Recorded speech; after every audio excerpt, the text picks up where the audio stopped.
week's video. Thank you so much for joining us in our 5th video in our Hebrews series, which of course means we're in Hebrews chapter 5.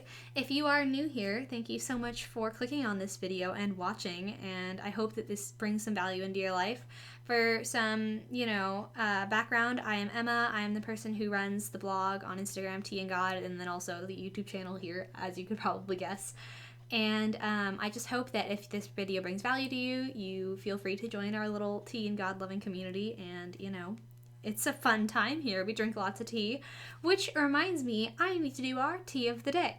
So, our tea of the day is this one. And I haven't had it before, but it's not that bad. It's pretty good.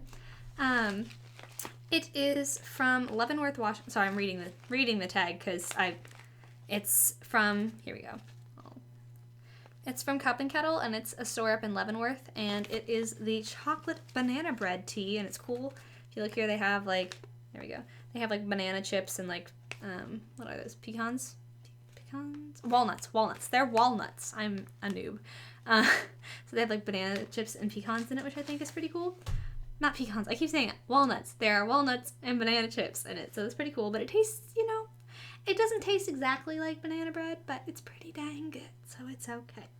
I've been rambling much longer than I should have, so let's hop right into Hebrews chapter 5. So, again, as usual, I am reading my Crossway Books Journaling Bible. It's the English Standard Version, and yes. So, Hebrews chapter 5, starting in verse 1, says, "For every high priest chosen from among men is appointed to act on behalf of men in relation to God, to offer gifts and sacrifices for sins. He can deal gently with the ignorant and wayward, since he himself is beset with weakness." So I just finished verse 2, and I'm going to pause there, as usual.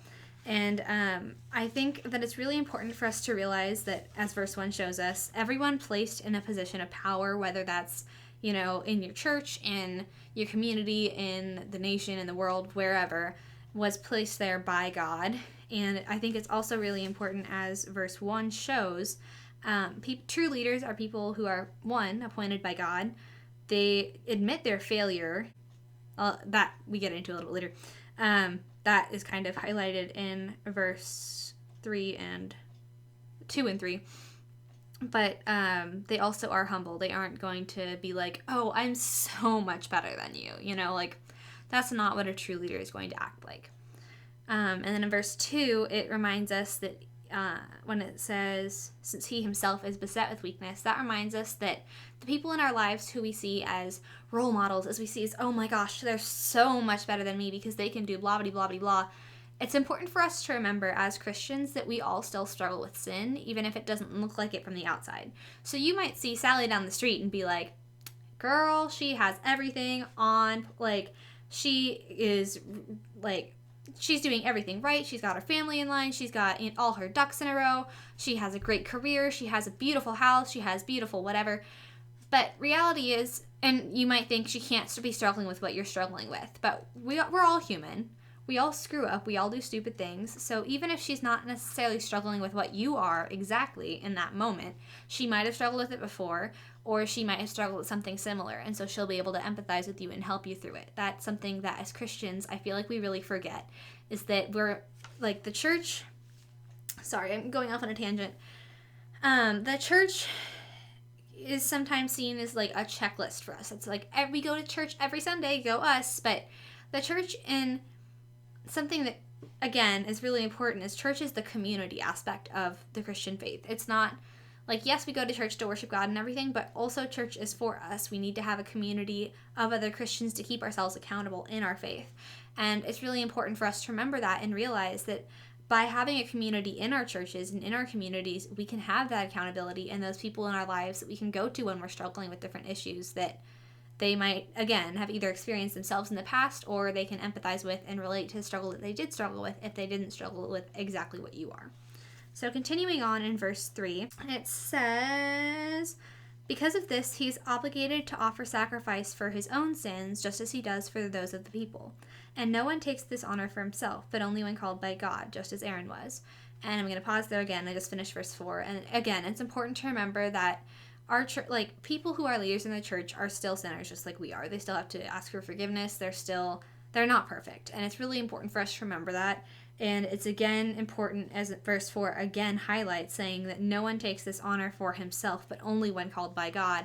It's important to remember that, again, people in authority, especially in our churches, are people who were placed there by God. They didn't get there by accident, even if sometimes you're sitting there like, oh my Lord, what are they doing? Like, there's a reason that they are put where they are in that moment, because if they are, like, it's a place they were appointed to go by God, you know? Continuing on, chapter 5, verse 5 says, "So also Christ did not exalt himself to be made a high priest, but was appointed by him who said to him, 'You are my son, today I have begotten you.'" And he says also in another place, "You are a priest forever, after the order of Melchizedek." In the days of his flesh, Jesus offered up prayers and supplications, with loud cries and tears, to him who was able to save him from death, and he was heard because of his reverence.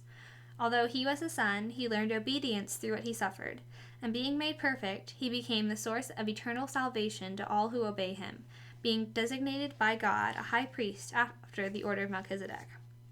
So I'm going to pause here again, and I just think it's really important to say that in verse 7 it says,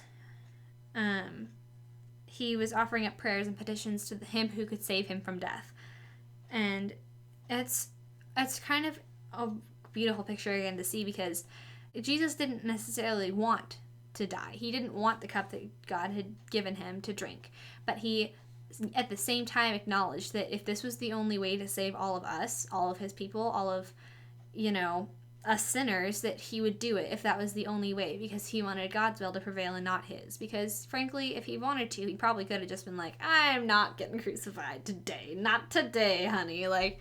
But he loved us so much that he decided, if this is the only way, I'll drink the cup. I'll do it. I'll do the thing that I don't want to do. And I think that it's really important for us to realize that, and to realize how much he sacrificed for us, Because, as Christians, especially in modern culture and not in the culture that that it was when Christianity first started, we don't really realize how much Jesus sacrificed, and how brutal of a death, and how, not rare, but how